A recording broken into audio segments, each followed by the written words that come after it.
13 ला डिवाइड करून टाक. 4 ने 13 ला डिवाइड करून टाक. म्हणजे तुला इकडे 4 घ्यायचे आणि येलो वाले 13 घ्यायचे. 4 ने 13 ला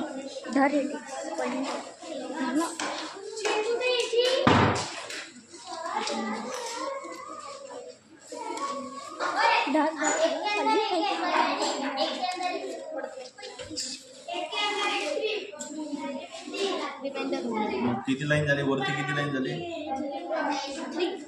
मग 3 टाक. जायचं नको रे, पडली नाही, मी पडली पकडू नको. कितीने डिवाइड झालं? 1 2 3 4 3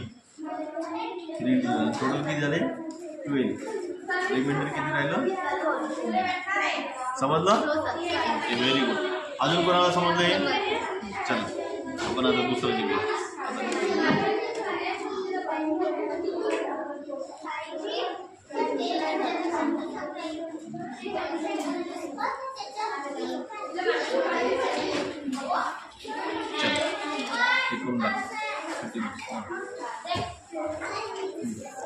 आता तुम्हाला 5 ने 17 ला डिवाइड करायचे.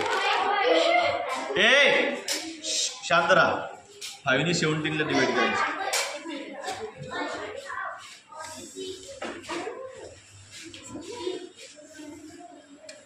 ते 5 लाईन पर्यंत कंप्लीट असले पाहिजे. तू 4च केली. कोण आहे? मी पडली पाहिजे. अक्षरात पडा. हे किती झाले टोटल?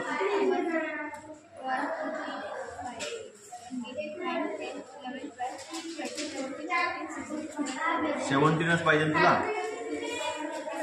17 ला सेम ह्याच्यात करायचं आहे.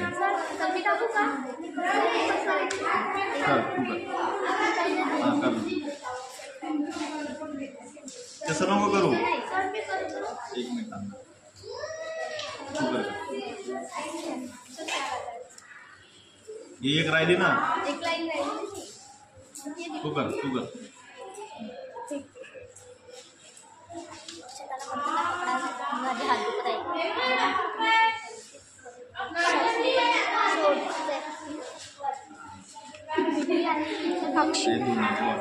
तिने काय केलंय?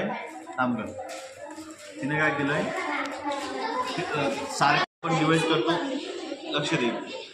9 ला आपण 4 ने डिवाइड करतो. 9 बॉक्स घेतले. Total 9 box. 1 2 3 4 5 6 7 8 9. ठीक आहे. मग या 9 ला काय करायचं? असे मांडून घ्यायचे. 1 2 3 4. ठीक आहे. अजून आपल्याकडे उरली आहे. अजून एक सेम लाईन होती का बघूया. 1 2 3 4 सेम लाईन झाली. सेम किती लाईन झाल्या? 2. म्हणून 1 2. तरी एक उरलं आपल्याकडे. म्हणजे 4 ने 9 ला जर डिवाइड केलं तर 2 डिवाइड झाला. 4 2 चा 8 झाले. 1 रिमाइंड झाला. 4 2 चा 8 आणि 1 रिमाइंड. बाकी राहील. हे बघा का समजलं? अशा मल्टिप्लिकेशन पण सांगितलं तुम्हाला. मल्टिप्लिकेशन करायचं आणि डिव्हिजन करायचं. 3 मुली बसायचं.